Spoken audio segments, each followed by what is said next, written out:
You're watching TVC Breakfast. It's the beginning of a new year and decade, and Nigerians are filled with so much expectations for a better year ahead.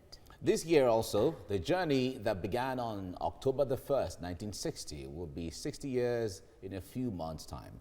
It is no easy feat to clock the big 60s, but by this age, it is expected that a man should have started living life at a slower pace after working tirelessly in his youth. But for a country like Nigeria, it is still the early years, which is why it is called a developing nation. But how well has Nigeria fared in its developmental strides from independence till date? We have public affairs analyst Smart Akpejuyi joining us now to talk more on this. Good morning. Thank you for joining us on TVC Breakfast. Glad to have you join Good us. to see you. Yeah. Okay. All right, let's talk about the role of political parties in the development in Nigeria. We saw that we had the NCNC, we had different parties, and they had blueprints, or what we call ideologies that drive development at the time. But over the years, when you look at the role our political parties are playing, we don't really seem to see that anymore. But the challenges of ideology begs the question of what really is happening with our political parties and even that drives development across the country. Politically, they may have what we call manifesto. But you see, the moment the party emerges, it now comes to their personal manifesto, not even the party manifesto, so to say. I'll pick a good example with Fashola.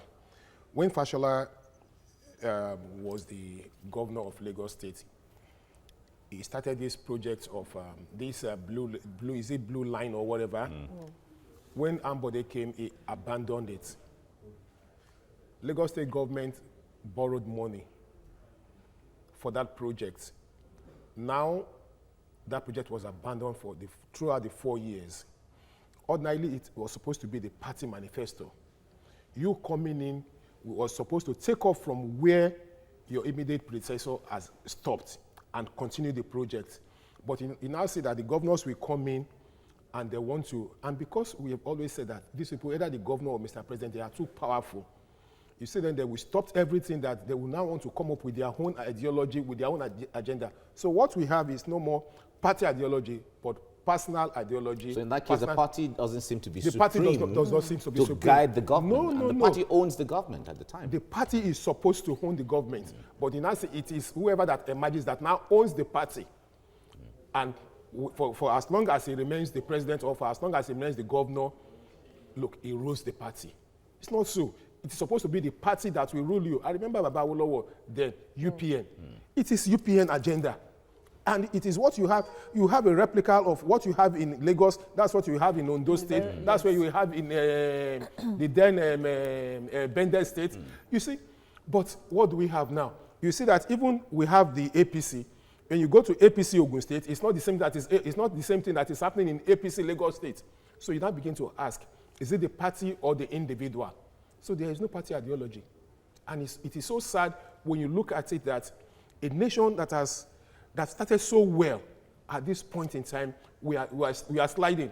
You see, sometimes they will say, oh, are you, is it backsliding or what's it called again?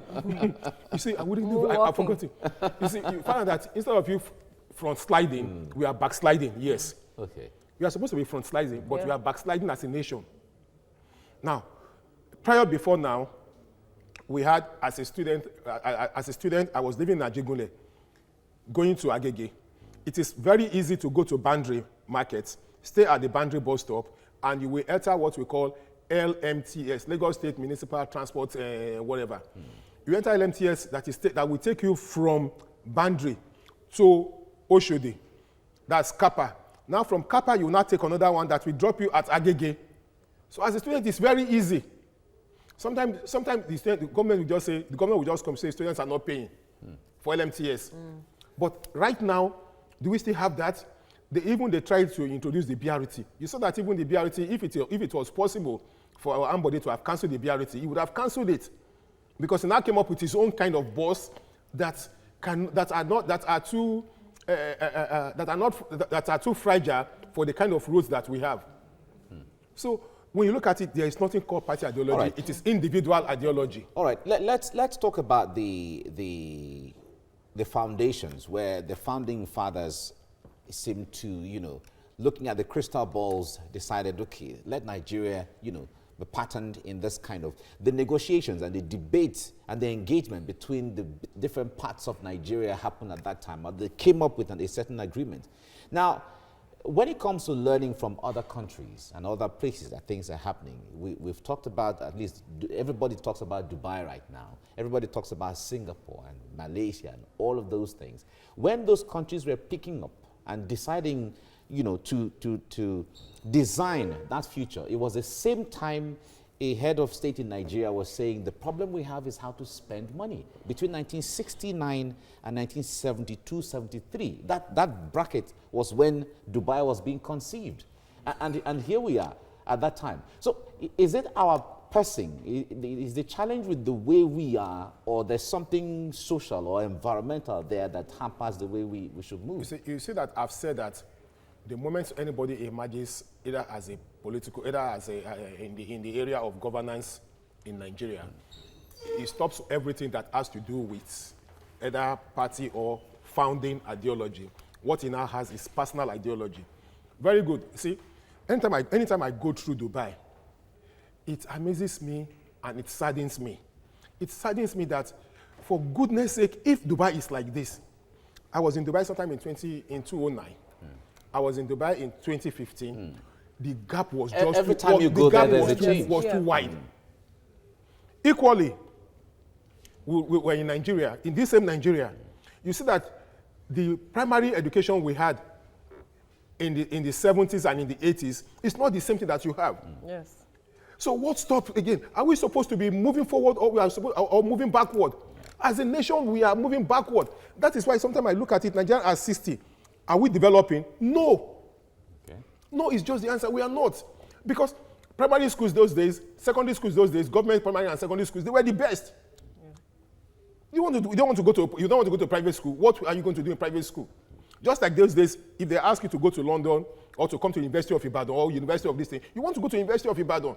But today everybody wants to run to Northampton University. I don't know. This nation, I don't know. Something must... All right. Anyway. We have to leave it here now. Thank you very much, Smart Akwejoye. Well, when you look at these things, sometimes it can be very... I understand you. I feel you. All be well, anyway. All right. From the president's speech, it is obvious that his intentions for Nigeria is to make Nigeria a prosperous nation, just as our founding fathers in 1960 had intentions of ensuring that Nigeria becomes a better nation at the time. When you look at how far we have come, would you say that the journey have been a very good one in terms of being a prosperous nation, and that we are realizing the dreams our founding fathers had? First, I'll say yes. You see, Nigerian, just like any business venture, is a work in progress. And we've had our ups, we've had our down, and to a large extent, we are making progress as a nation. But are we making progress at the pace we are supposed to be making progress as a nation? Perhaps I'll join those that will say no to the answer. When we look at it holistically, we are not where we are supposed to be at 60 right now. And why do I say this? You see, there are some infrastructures and some foundations laid by the colonial masters. Normally, what you are supposed to do is to build and improve on those infrastructures. But when you look at it presently, it's like we are now rebuilding, because there was a system, we got to a point where every system collapsed. As a secondary school student living in Ajegunle, I will go by rail from Ijora to Agege, and it is at a very minimal cost. You will sleep And when you get to Agege, you wake up. You just come out and you I'll take a bus to the next bus stop, which is my school. If we had developed that, if we had improved on that, by now you will not be talking about the humongous amount we spend maintaining our road and the amount of man-hour waste on our wastages on the roads due to traffic. Now, when you look at agricultural infrastructure, you see that single-handedly, the West were able to develop at the pace at which was so tremendous, becoming the first that, even not only even in Africa, perhaps in the world. When you look at our television system, the Western Broadcasting, whatever, corporation in Ibadan, when you look at Cocoa House, you say these are all, when you look at, even then, and up to today, if you go around all the states in the West, you probably see that in every local government there is a post office. In every local government there are telephone system. Perhaps what happened? Now we have a collapse of all this. Now when you look at it, that there are what we call agricultural settlements, and what all the government does then, what we call a commodity board, Western Commodity Board. What they do then is that they will assist you to set up to grow, and during the time of harvest they will come and buy it off you. So whatever they have borrowed you to put in those things, it will be paid back from what they are going to pay you. If we had continued, and at a point, you see the cocoa pyramid in the north. At a point, we could see the granite pyramid. So all of this that you have rightly laid out, was it so difficult to sustain? Yes, it became so difficult to sustain because we had leaders then that came in and deviated from the plan. They deviated from the plan because they saw they got a system that where they think they could make money so cheap, that is oil. So when we had oil, instead of oil being a blessing into us, became a curse to the country. So when you look at it, if you say it's mixed feeling, but however, going into 60. But the oil could have been used to deepen whatever was done at the time. It's not. Yeah, that was why I said it was supposed to be a blessing, but it rather became a curse, because if you look at the massive corruption that has taken place in Nigeria today, you look at it, it revolves around the oil and gas sector.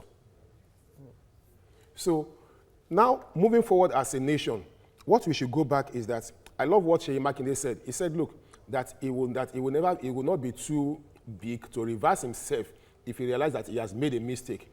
What this nation should do is that, look, we've made mistake in some aspect, let us reverse ourselves. We must go back to the basis. And what is the basis? Every sector of this nation, every region should be allowed to grow at its own pace. It is not compulsory because you have children together, all the children, you must drag them along. The children must grow at the same pace. No, it can never be. So we must go back to that region. Let us go back to region. Let every region be autonomous on its own, and perhaps give back to the government. The present system we are operating, if care is not taken, I don't foresee this. I foresee a collapse. All right, let me ask this question. The point there is, the system we run, a lot of people will say is a very complex, Nigeria is a very complex country. And the powers that a president of Nigeria wields, some people have analyzed that it is the most powerful single power in the hands of anybody anywhere in the world because of the influence he wields. Now, all the presidents we've had, or the heads of states that we've had at the time of independence, a lot of them were active, knew what the founding fathers had as dream, knew where the country was going, knew what we had at that time. Now, if you fast forward to where we're standing or sitting down right now, how difficult is it for these leaders who are still our heads today to imbibe what they saw at that time, what some of them partook, what some of them even helped to put in place at that time? You see, there's what we call political will. If you have a political will, you could go any length. But you see, when a situation whereby you want to move, some party members will come in and say, no, you cannot move at this pace, this is what you should do, this is what you should do. You see, that draws us back. You see, like General Buhari, retired, once said something. He said he wished he had come when he was much younger. He wished he is now coming as a military man, that he would be able to do so many things. He said, but now he is being entangled by the Constitution, that there are so many things that he cannot do. So that is why, again, we must go back to that same Constitution that is supposed to also be a guide. But is that it holds us back. You see, the Constitution that we currently have now does not tally with the present reality. The present reality on ground is that the presidential system of government is extremely too expensive. We must revert, we must do something. And what should be done urgently. But then to do that again, you need perhaps the legislature to give you the backing. Is it the same people that you are complaining of that you want to get off? So we will probably box ourselves into a corner. All right. We have joining us public affairs analyst Smart Akpejoye joining us right here in the studio. Smart, Happy New Year and happy to have you on right now. Thank you, and thank God it's Friday. Oh yeah, thank God it's Friday. The first Friday in 2020. In 2020. All right. Now let's look at these issues right now. Some people have blamed colonialism for where we are right now. And others have said, well, if you blame colonialism, Nigeria was not the only country that was colonized that's not doing well. India was colonized, Brazil was colonized, and all of that, and even Malaysia. Even America. Yeah, exactly. Now, others will say, okay, it was military rule that, kept us where we are. And others also argued, Nigeria is not the only country that had military rule, and so on. Now, what is this big issue that we had it going on very well, and all of a sudden, we lost that thing, and then we're struggling right now to get it right as a country? Wow. Nice prologue. Honestly, sometimes when you look at it, you get disenchanted at the present state of the nation. You now begin to ask yourself, at what point did we miss it? And sometimes when you want to even blame the military, when you look at some of the infrastructure that we have in place, you see that they were even well maintained. The foundations were laid, sustained under the military. Now, civilians... Or some of them even initiated by the military. Yeah. Now, you now ask, what have the civilians done? I will take a good example. I want to talk about tourism. Even Nigeria at 60. How have we done well in the area of tourism? Well, growing up, I used to know of the Kogosi. Growing up, I used to know of the Yankari. Growing up, I used to know of the Obudukato Ranch. Then there is one also in Mambela Plateau. So when we look at this, and because of my kind of job, my profession, sometimes I looked at it and I will come up and say, look, if Nigerian tourism is well harnessed, ordinarily tourism will create 60% employment opportunity for Nigerians. And at the end of the day, that Nigeria perhaps will probably does not need to have any rate of unemployment. Perhaps we even be calling people to come and work in Nigeria. But what do we have today? High rate of unemployment. Our tourism was doing well at a point in time. Right now, we probably does not have tourism again. When you look at it, what has created that gap? It is because of insecurity. You understand? Because of insecurity. So when you now look at it, what brought about the insecurity? You see that the nation have slided so much into insecurity since 1999 when they came back to this thing. And you find out that even where some governors will probably put in some things in place, as soon as the governor is going, the new one perhaps will jettison everything that his predecessor have done, wants to start his own, or does not even want to go there at all. A good example is Tinapa. When you go to Tinapa Holiday Resort in Cross River, you will feel sorry for this nation. You will feel sorry for Cross River State. I was there during this during the holiday, and I saw the enormous potentials that state had. I was at the Calabar Festival. I saw that if only it could be. I was at the Calabar Festival. I saw that if only it could be harnessed, it will be a major spinner. Now, equally again, I now looked at it in the agricultural aspect. I met a young man who rides Okada. In the course of riding his Okada again, he does poultry. And he went somewhere collecting money. I said, what, are you a tax collector? He said, no. He said he sold chicken to them. I said, how did you sell chicken to them? He said, well, that he has a poultry. He will breed this chicken for 8 weeks, and immediately thereafter, he will slaughter the chicken, go to sell to these people. That after he sells now, he's going to use this money again to buy another one. I said, so you don't even have the one you're going to sell tomorrow. He said, no. He said he has to wait for another 8 weeks. What is that? If only we have a system that can support such young men, they won't have cause of unemployment. I went to Calabar port. The place was dry. The place was locked up.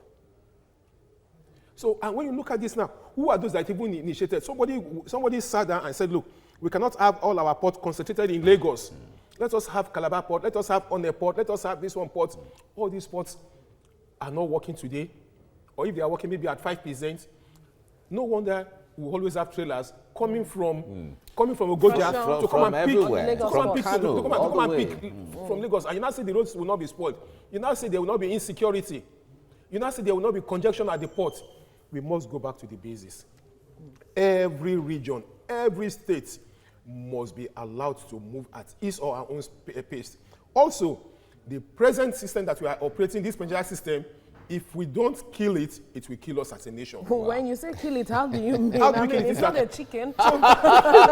Look, we must honestly do something about it. The amount we spend on our public officers at various levels is extremely too high. But is it the system or the way it is run? It is the system. But we can still run presidential system. No, we cannot run presidential system and not be expensive. What we could just do is that let us sit down and look at it. We don't need both chamber to pass law, and one we pass it, and another one we delay it. Well, but political theorists have said that for a country that has multi-ethnic, multi-religious, with the kind of population and landmass, it is recommended for a bicameral legislature. Look, we don't need the bicameral. That's the simple truth. It is too expensive for us to run as a nation. Let us even look at it. So what will be best to run as a nation? As it is now, let us run the parliamentary system. But we've tried it before. And it worked. It was working. It was working. You came up with this thing that, look, we must perhaps again look at that book again that we call Constitution. That book that we call Constitution is not helping us as a nation. President Muhammadu Buhari said, he said sometimes he wish he could do some certain things. He said, but he's been limited by the Constitution of Nigeria. So, yeah, maybe he was talking from moving forward. If that statement is true, maybe he's talking from his experience as a military general, as the case may be. Because the point there is that democracy is democracy anywhere in the world, and you have to live by the tenets. It is the Constitution that gave birth to a presidential system. It is the Constitution that also said that look, everybody must be allowed to function his own way. This is the Constitution that also said, okay, these people, they are entitled to fix their monuments or whatever the way they want. When you look at it, we need to come back to that Constitution that we say, look, you cannot do more than this, you cannot do more than this. What would it take to do that? It is revising, look, reviewing the Nigerian, that book called Nigerian Constitution. We have to review it. Are we ready for that? We are not. Nigerians are ready. But those there, you see, whenever anything that concerns them, that will perhaps lie their pockets, they will never go there. They will be united. But if it comes to probably their party, that is when you see them being divided. So what do we do? If are we helpless? Are we helpless? Are we helpless? We are not helpless. I think what Nigerians should do is let us begin to ask questions. Let us begin to hold our public officers responsible for what they are doing on our behalf. If we start that, I'm sure they will be. If they know, they will go back. They will come back to their houses in their various constituents, and they will be asked questions. And if the question is not properly answered, they will be dealt with. Perhaps Nigerians. But the kind of system we run, where somebody comes from our region and we see him as our son, whatever it is, anybody cannot criticize him because that is our son. Do we? Let me tell you, it is the poverty mentality that gave birth to that. Okay. You're now going to see him as your son because you felt if Mr. A has done it, if Mr. A has done it and nothing has happened to him, if Mr. B is going to do it, then don't talk to him. It is poverty mentality. If I'm comfortable, you are comfortable. If somebody comes, would I want to have my child's christening? I'm waiting for the House of Assembly member or House of Rep to give me money to do that. If we leave them, say, look, we don't need your money, we don't need anything. Just come and tell us how well you have represented us. You are not represented us very, very well. If you come back to this place, be sure that we are going to deal with you. They will be scared to come. Okay. All right. Smart Akojoye, thank you so much for coming on the program. Thank you for having me. Right.